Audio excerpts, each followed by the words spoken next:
अस्सलाम वालेकुम dear students, welcome to our YouTube channel easy shorthand. Lecture number 30 में हमने एक टॉपिक पढ़ा था, वावल इंडिकेशन का टॉपिक। उसको हमने डिटेल में डिस्कस किया था। और मैं आपको एक बात बताता चलूँ कि अल्फाज ओज़ ये शॉर्ट फॉर्म नहीं है। अल्फाज हमारे पास था OWE ओव, वो शॉर्ट फॉर्म था, जबकि OWES ओज़, इसका जो प्लूरल साउंड है उसको हम एज अल्फाज लिखेंगे। पहले ओ लगाएंगे हैवी डैश सेकंड प्लेस का, उसके बाद जेड लाइन पे ओज़।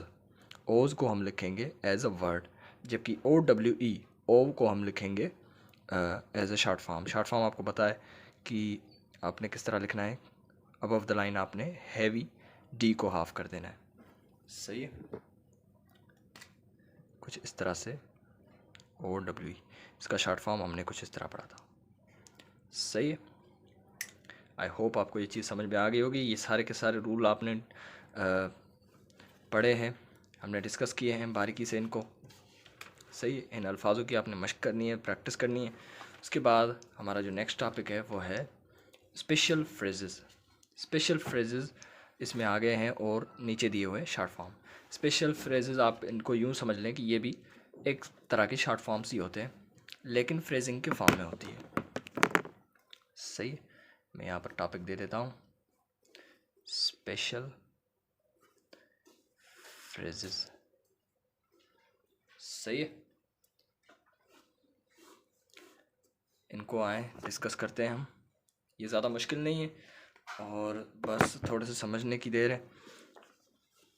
पहला हमारे पास है सो मच, सही है। ये पूरी जो फ्रेजिंग है वो अल्फाज मच से है, ठीक है। अगर खाली मच आ जाए तो हमने चे को अबव द लाइन लिखना है। मैं यहाँ पर लिख लेता हूँ, चे अबव द लाइन, सही है। चे को अबव द लाइन लिख लें, अल्फाज आपके पास क्या बनेगा, मच। अगर मच से पहले अगर मच से पहले कुछ ऐसा अल्फाज जुड़ जाए जिसके साथ चे लगभग अटैच करना मुश्किल हो जाए, तो आपने क्या करना है उस सिचुएशन में। मिसाल के तौर पे मच से पहले सो आ गया, अब सो की जगह हम लिखते हैं एस, इसके बाद ओ। फिलहाल ओ को भूल जाए, वावल को भूल जाए आप। सो मच एस चे। अब ये थोड़ी सी awkward लग रही है हमें कुछ इस हिसाब से। आप देखें एक आउटलाइन तो हम लिख ही नहीं पा रहे हैं, ये मुख्तलिफ है, ये कुछ और मुख्तलिफ। तो सो मच कुछ इस तरह लिखना मुश्किल है, जबकि आप अगर सो और मच को ब्रेक कर दें एम और चे में, पहले तो हम चे लिख रहे थे खाली, वो चे अबव द लाइन तब लिखेंगे जब चे खाली आ जाए, मच खाली आ जाए। अब सो मच आ रहा है, मच से पहले कुछ आ रहा है, तो अब हम क्या करेंगे कि मच को एम और चे के कॉम्बिनेशन में लिखेंगे कुछ इस तरह से, ताकि इनसे पहले जो हमें वो जोड़ के फ्रेजिंग कर सकें, कुछ और अल्फाज जोड़ के इसके साथ कुछ फ्रेजिंग कर सकें। इस तरह हमारे पास नेक्स्ट अल्फाज है हाउ मच। आपको पता है हाउ कुछ इस तरह होता है, मच इसके साथ कुछ इस तरह अच्छा लगेगा, जबकि आप अगर चे जोड़ेंगे तो ये कुछ आउटलाइन जो है awkward बन जाएगी, जो बिल्कुल भी मज़ा नहीं करेगी। इस तरह हमारे पास है नेक्स्ट अल्फाज टू मच, ठीक है। ये अल्फाज काफ़ी सारे इस्तेमाल होते हैं। ये आ गया टू हमारे पास शॉर्ट फॉर्म, एम और चे, टू मच। इस तरह हमारे पास नेक्स्ट अल्फाज है एज मच एज, ये आ गया एज, ये चे मच, ये एज। अब इसके साथ आप एज मच एज सर्किल है, सर्किल तो आसानी से लिख सकते हैं हम इस चे के साथ, बनस्बत इसके साथ थोड़ा मुश्किल होगा, ठीक है। तो एज मच एज की जगह हम सर्किल इस्तेमाल करते हैं, तो आपने सर्किल इस चे के साथ ही लगा लें, ठीक है। कुछ जो है वो कुछ अल्फाज जो है वो अबव द लाइन चे से आसान होते हैं, जबकि कुछ जो है वो एम और चे के कॉम्बिनेशन से हमें आसान लगेंगे। इस तरह हमारे पास नेक्स्ट अल्फाज है इन एज, ये आ गया इन एज, ये मच एज। तो ये टोटल अल्फाज बन जाएगा इन एज मच एज, इन एज मच एज। ये आपने अबव द लाइन लिखना है पूरा का पूरा अल्फाज। अगर ये लाइन पे आ गए तो ये अल्फाज चेंज हो जाएगा वावल्स लग जाएंगे। सही है। इन एज मच एज, ये टोटल फ्रेज जो है वो आपने अबव द लाइन लिखना है। सही है।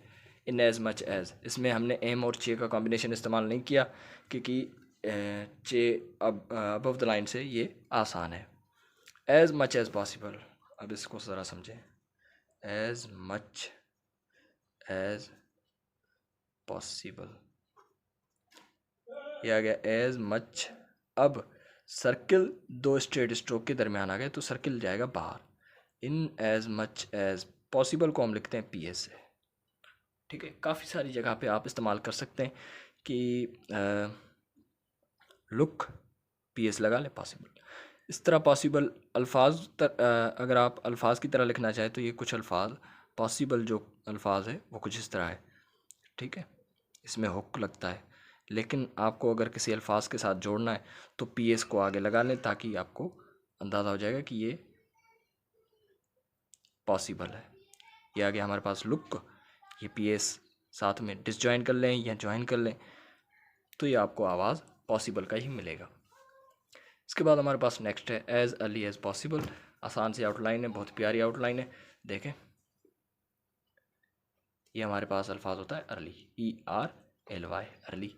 इसके साथ सर्कल जोड़ दिया, इसको बोल दिया एज़, क्योंकि अबव द लाइन सर्कल क्या होता है एज़ अर्ली एज़ पॉसिबल। अब आ गया एज़ अर्ली एज़ हो गया। पॉसिबल के लिए हम पी एज़ इस्तेमाल करते हैं। अब ये बाहर क्यों नहीं गया, क्योंकि ये कर्व स्ट्रोक है और ये स्ट्रेट स्ट्रोक। तो स्ट्रेट स्ट्रोक के दरमियान हमने सर्कल को बाहर निकालना है, जबकि एक कर्व और एक स्ट्रेट के बीच आप किसी तरह भी लिख सकते हैं। इसकी तरह हमारे पास नेक्स्ट अल्फाज है एज़ फार एज़ पॉसिबल। आसान सी आउटलाइन है, ये भी बहुत प्यारी आउटलाइन है। As far, circle above the line है, एज़ हो गया। फार को हम कुछ इस तरह लिखते हैं FAR, फर्स्ट प्लेस का आ लगा लिया, फार। एज़ फार एज़, यह गया एज़, पी एस यहाँ से ही निकलेगा possible. As far as possible. ठीक है, आपने इसकी खास प्रैक्टिस करनी है ताकि ये फिंगर टिप्स पे आ जाए। सही है, आई होप सारे अल्फाज हो गए। आपने इनकी करनी है मश्क। कोशिश करें एक अल्फाज की 2-2 पेज मश्क करें, क्योंकि ये अल्फाज जो है वाकई काम के हैं। नेक्स्ट हमारे पास है शॉर्ट फॉर्म्स, स्पेशल और स्पेशली। हमने एक स्पेशल पढ़ाई है, इसमें देखें एस पहले, मतलब सर्किल लगेगा। दूसरा स्पेशल होता है ये वाला। ठीक है, इसके लिए आपने क्या करना है, एस से पहले क्या है ये, तो इसके लिए आपने एस की स्ट्रोक इस्तेमाल करनी है। ठीक है, अल्फाजों में भी हमने कुछ इस तरह किया था कि एस से पहले वावल आ रहा है तो हमने एस की स्ट्रोक इस्तेमाल की थी, जबकि एस शुरुआत में है तो हमने सर्कल इस्तेमाल किया, ताकि हमें वावल इंडिकेट हो जाए कि वावल पहले कि बाद में। अब सर्किल लगा हुआ है मतलब कि एस पहले, इससे पहले कोई वावल नहीं है। एस की स्ट्रोक है, इससे मतलब ये है कि AEOUI कुछ तो है पहले वावल में से, फिर ये एस इस्तेमाल हुई है। सही है, तो इसमें ई शो करने की ज़रूरत नहीं है क्योंकि ये शॉर्ट फॉर्म है। सही, आगे चल के वावल होंगे ख़त्म सारे के सारे, तो हमें वावल इंडिकेट हो जाएगा। और इस टॉपिक से मेरे ख्याल में वावल इंडिकेशन के बाद वावल्स ख़त्म है। ठीक है, स्पेशल और स्पेशली। अब ये स्पेशल है, स्पेशली लिखने के लिए आपने LY लाजमी लगाना है, इसमें भी और इसमें भी। अगर LY नहीं लगाते तो जुमले में हमें कन्फ्यूजन हो सकती है। अगर आपको स्पेशल और स्पेशली, ये देखें इसकी एक ही आउटलाइन बनी हुई, अगर आपको एक आउटलाइन से कोई कन्फ्यूजन नहीं हो रही है तो आप एक ही इस्तेमाल करें, जबकि आपको कन्फ्यूजन हो रही है तो आपने L को अटैच कर लें स्पेशली के लिए। बाकी खाली स्पेशल लिखना है तो आपने S और P का इस्तेमाल करना है। इस तरह हमारे पास है लैंग्वेज और ओविंग, दो अल्फाज है एक ही आउटलाइन से। लैंग्वेज ये हमने पहले भी डिस्कस किया था, या फिर ओविंग। दोनों अल्फाजों के लिए जो आउटलाइन है वो नग अबव द लाइन है। एन का हैवी करेंगे तो नग हो जाएगा। और इस तरह हमारे पास इसी नग को आप अगर बिल्कुल लाइन के नीचे, इसके जो कॉर्नर्स है वो अपने लाइन से अटैच करने हैं। अगर आपको इसको बिल्कुल लाइन के नीचे लिखेंगे तो ये अल्फाज आपको मिलेगा यंग। सर यंगर कैसे लिखेंगे, इसके लिए हमने हुक लगाना है, ये आगे चल के सीखेंगे आर का हुक। सर यंगेस्ट किस तरह लिखना है, यंग ST का लूप लगा ले लास्ट में, ये आपको अल्फाज मिलेगा यंगेस्ट। अगर आप ये 2 अल्फाज भी नोट करना चाहे तो नोट कर सकते हैं। ठीक है, लेक्चर के दौरान आपने बुक अपने सामने ओपन रखना है। लेक्चर ख़त्म होने के बाद आपने लेक्चर को वीडियो को पॉज करके आपने लेक्चर को रेफ़र करना है अपने नोटपैड में। इस तरह हमारे पास नेक्स्ट अल्फाज है एनीथिंग। अल्फाज है एनीथिंग। ठीक है, ये आ गया एनी, ये आ गया थिंग। सही है, कुछ इसको बेहतर ढंग से लिखूं। एनीथिंग, एनी की एन जो है वो लाइट है, जबकि थिंग के लिए हम नग का इस्तेमाल करते हैं। दोनों अबव द लाइन होंगे क्योंकि एनी अबव द लाइन है, उसकी वजह से नग अबव द लाइन। अब एनी मेरे ख्याल से लैंग्वेज तो नहीं होगा। एनी लैंग्वेज आप इसको इस्तेमाल कर सकते हैं, और एनी ओविंग तो बिल्कुल नहीं होगा। एनी लैंग्वेज हो सकता है, ठीक है, लेकिन ज़्यादातर हमारा साउंड जो होता है वो एनी थिंग के ऊपर ही होता है। नथिंग, सेम एनीथिंग को आपने लाइन पे लिखना है, क्योंकि नो जो है वो लाइन पे होता है, एन ओ। इसके लिए थिंग भी लाइन आ गया, तो अल्फाज बन गया नथिंग। इस तरह आप समथिंग, ये आ गया सम, नग लगा ले समथिंग। समिंग तो नहीं होगा, इंग तो नहीं होगा, अब इससे सम के साथ इंग तो नहीं लगता। शॉर्ट फॉर्म्स हो गए हमारे कंप्लीट। आपने इनकी भी करनी है खास प्रैक्टिस। नोट, नोट की आपको मैं एक ही जुमले में माना बता दूं कि ये कहना चाह रहा है कि अब 36 एक्सरसाइज से हमने वावल बंद कर दिए, बिल्कुल भी सिर्फ काम के वावल, गिने चुने वावल, कुछ डिफ्थोंग और कुछ जॉइंट डिफ्थोंग हम इस्तेमाल करेंगे। अदरवाइज़ बाकी जो वावल है, heavy dot, light dot, heavy dash, light dash, वो टोटल ख़त्म हो गए। इस एक्सरसाइज के बाद हमें वावल नहीं दिए गए, किसी भी एक्सरसाइज में आप देख लें। ठीक है, आपने शार्ट एंड देख के इंग्लिश तब करनी है जब आपने 10 एक्सरसाइज कर ली हो और उनमें से आप एक चूज़ करें, उसकी शॉर्ट एंड लेके उसकी इंग्लिश करें। बाकी आपने पीछे से इंग्लिश देखनी है और शॉर्ट एंड इसकी करनी है। ठीक है, शॉर्ट एंड टू इंग्लिश आपने कम ही करनी है, क्योंकि हम शॉर्ट एंड सीख रहे हैं, इंग्लिश तो नहीं सीख रहे। उस वजह से हमें ज़्यादातर इंग्लिश को देख के शॉर्ट एंड ही करनी है। लेकिन अब की में जो है वो हमें वावल नहीं दिए गए, इस चीज़ का आपने ख्याल करना है। बुक वाले ने कहा है आपने वावल अब ख़त्म कर लेने हैं, लेकिन हम ख़त्म नहीं करेंगे।